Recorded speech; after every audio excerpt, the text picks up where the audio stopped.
Siapapun meninggal punya dosa, teman-teman sekalian, hati-hati. Sekecil apapun dosa itu sudah cukup mendatangkan siksa kubur.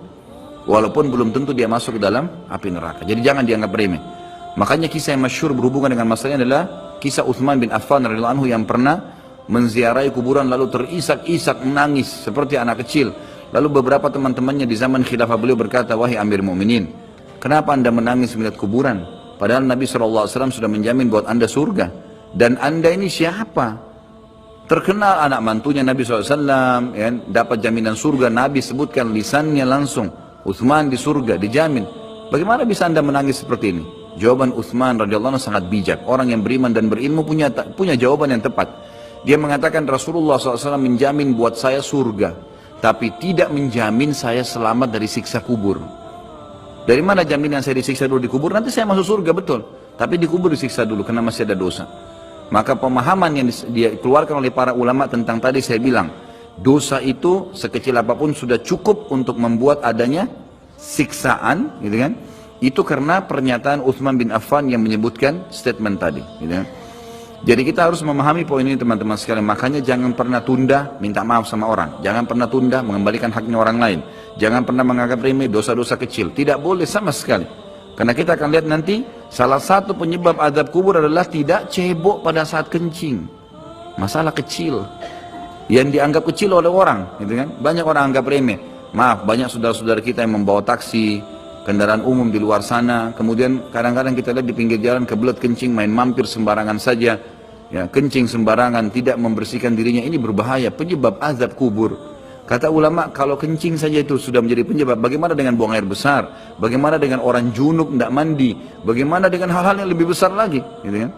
Karena memahami hukum-hukum syari seperti ini, kalau hal yang kecil saja dilarang, berarti hal yang besar lebih pantas untuk dilarang. Kalau hal kecil saja mendatangkan azab, berarti hal yang lebih besar lebih pantas mendatangkan azab. Jadi harus hati-hati, gitu kan?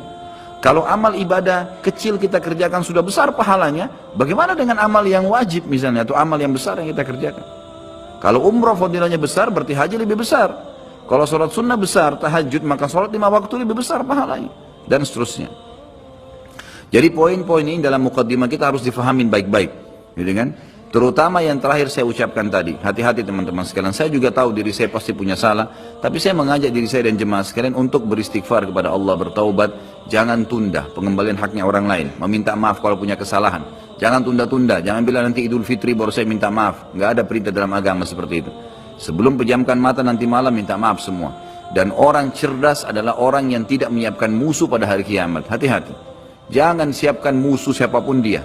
Maka harus ini, ya, kembalikan semua hak-hak orang, minta maaf. Kalau pernah mengambil barang orang yang tidak jelas, kembalikan. Kalau tidak, sedekahkan sejumlah itu. Semua selesaikan, jangan ada masalah. Ya, jangan pernah ada masalah, jangan siapkan musuh. Imam Bukhari rahimahullah pernah berhenti berburu hanya karena meleset anak panahnya kena pagar tetangganya, gitu kan? Diajak teman-temannya, kita memanah yuk, berburu. Beliau senang berburu. Kemudian pada saat beliau lagi latihan panah, ternyata anak panahnya sempat mencuil sedikit pagar kayu tetangganya. Lalu dia panggil gulamnya, gulam ini kayak pembantunya, sampaikan ke teman-teman saya kalau saya tidak jadi memanah, saya tidak jadi berburu, dan sampaikan kepada tetangga kalau Bukhari minta maaf. Muhammad namanya tentu, Muhammad minta maaf, gitu kan? Sampaikan dan siap mengganti pagar yang rusak itu. Begitu pembantunya Imam Bukhari datang ke tetangga tersebut lalu berkata, ya, Syekh Imam Bukhari menyampaikan maaf karena pagar anda tercuil, diperlihatkan. Lalu tetangganya tersenyum dan berkata, jangankan pagar saya, rumah saya semua buat Imam Bukhari. Saya tidak perhitungan dengan masalah itu. Waktu pembantunya Imam Bukhari kembali ke rumahnya, apa yang terjadi? Lihat orang soleh dan orang beriman, tahu dan yakin dengan adanya siksa dan azab kubur, tahu ada akhirat dan hisab. Maka apa yang terjadi? Imam Bukhari sujud syukur kepada Allah, kemudian bersedekah sekian ribu dirham, hanya karena tidak jadi ada musuh dari tetangga yang dia cuilkan pagarnya. Coba teman-teman, berapa banyak sendal yang antum injak? Hah? Berapa banyak air yang kepercik kena orang lain? Berapa banyak ini, berapa banyak itu? Berapa banyak yang kita anggap remeh mengambil karena teman punya dan seterusnya. Ini hati-hati, jangan siapkan musuh hari kiamat. Azab kubur datang kepada siapapun yang masih punya dosa. Dan dosa ada hubungannya dengan Allah subhanahu wa ta'ala, ada hubungannya dengan makhluk. Kalau berhubungan dengan Allah Azza wa Jalla, kita bertaubat kepada Allah. Allah Maha Pemurah, Dia akan terima taubat hamba-hambanya asal ikhlas.